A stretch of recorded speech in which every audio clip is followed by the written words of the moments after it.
Pretty much the off season, the preseason, right? You're going to be in the gym opens, the doors open at 8 o'clock, right? And you're going to be in there for about 45 minutes working on your game. So you shooting, post work, whatever you're working on.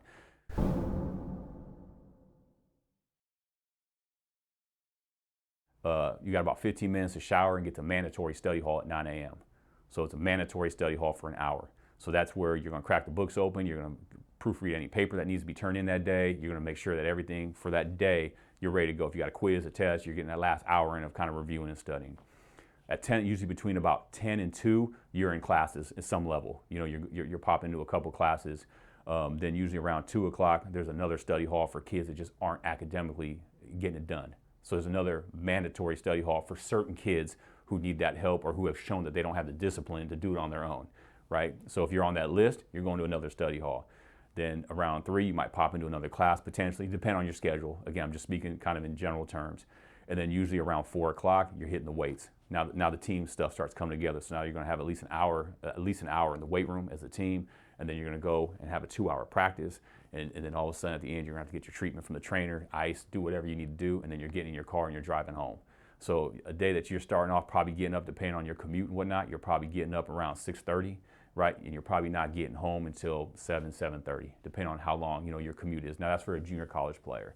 Very similar to Division I and Division II, although if they're living on campus or whatever, they have probably obviously shorter commute time, but it's still an 8 to 10 hour day any way you look at it. And it's a long day.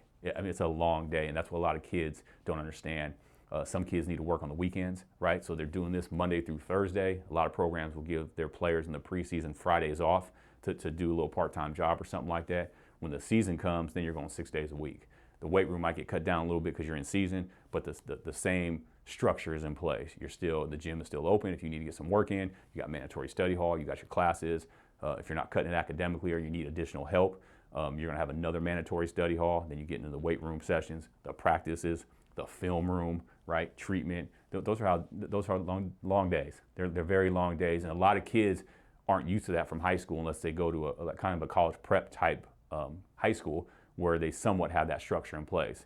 A lot of public schools just don't have the money and finances, quite frankly, to put that structure in place, because the coaches could be, non-teachers who are coming in after their job. They got to work during the day and they're coaching in the afternoon.